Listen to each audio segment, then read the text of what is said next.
የዮሐንስ ወንጌል ምዕራፍ 3 ከፈሪሳውያን ወገን የአይሁድ አለቃ የሆነ ኒቆዲሞስ የሚባል አንድ ሰው ነበር። እርሱም በሌሊት ወደ ኢየሱስ መጥቶ መምህር ሆይ፣ እግዚአብሔር ከእርሱ ጋር ከሆነ በቀር አንተ የምታደርጋቸውን እነዚህ ምልክቶች ሊያደርግ የሚችል የለምና መምህር ሆነህ ከእግዚአብሔር ዘንድ እንደመጣህ እናውቃለን አለው። ኢየሱስም መልሶ እውነት እውነት እልሃለሁ፣ ሰው ዳግመኛ ካልተወለደ በቀር የእግዚአብሔርን መንግሥት ሊያይ አይችልም አለው። ኒቆዲሞስም ሰው ከሸመገለ በኋላ እንዴት ሊወለድ ይችላል?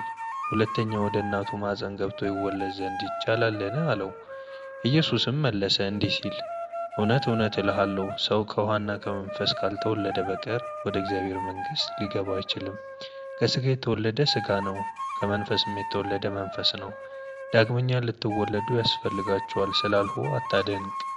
ነፋስ ወደሚወደው ይነፍሳል፣ ድምፁንም ትሰማለህ፣ ነገር ግን ከወዴት እንደመጣ ወዴትም እንዲሄድ አታውቅም። ከመንፈስ የተወለደ ሁሉ እንዲሁ ነው።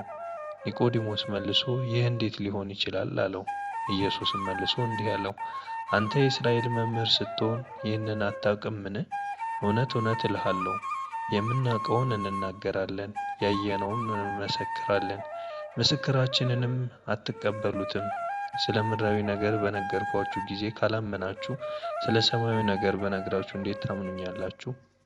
ከሰማይ ከወረደ በቀር ወደ ሰማይ የወጣ ማንም የለም፣ እርሱም በሰማይ የሚኖረው የሰው ልጅ ነው።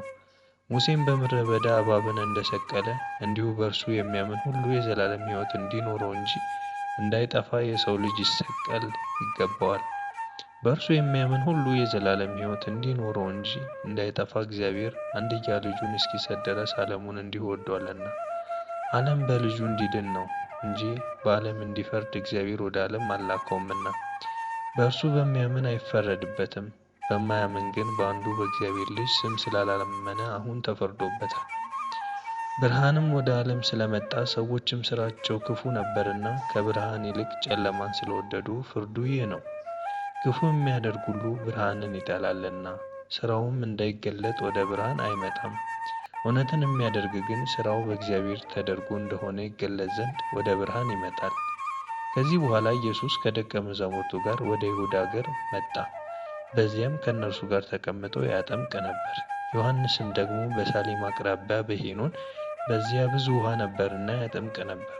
እየመጡም ይጠመቁ ነበር፣ ዮሐንስ ገና ወደ ወህኒ አልተጨመረም ነበርና። ስለዚህም በዮሐንስ ደቀ መዛሙርትና በአይሁድ መካከል ስለ ማንጻት ክርክር ሆነ። ወደ ዮሐንስም መጥተው መምህር ሆይ፣ በዮርዳኖስ ማዶ ካንተ ጋር የነበረው አንተም የመሰከርህለት እነሆ እርሱ ያጠምቃል፣ ሁሉም ወደ እርሱ ይመጣሉ አሉት። ዮሐንስ መለሰ እንዲህ ሲል ከሰማይ ካልተሰጠው ሰው አንዳች ሊቀበል አይችልም።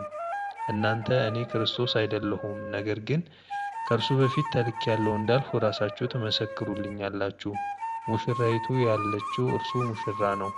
ቆሞ የሚሰማው ሚዜው ግን በሙሽራው ድምፅ እጅግ ደስ ይለዋል። እንዲህ ደስታዬ ተፈጸመ። እርሱ ሊልቅ እኔ ግን ላንስ ያስፈልጋል። ከላይ የሚመጣው ከሁሉ በላይ ነው። ከምድር የሚሆነው የምድር ነው፣ የምድሩንም ይናገራል። ከሰማይ የሚመጣው ከሁሉ በላይ ነው። ያየውንና የሰማውንም ይህን ይመሰክራል፣ ምስክሩም የሚቀበለው የለም።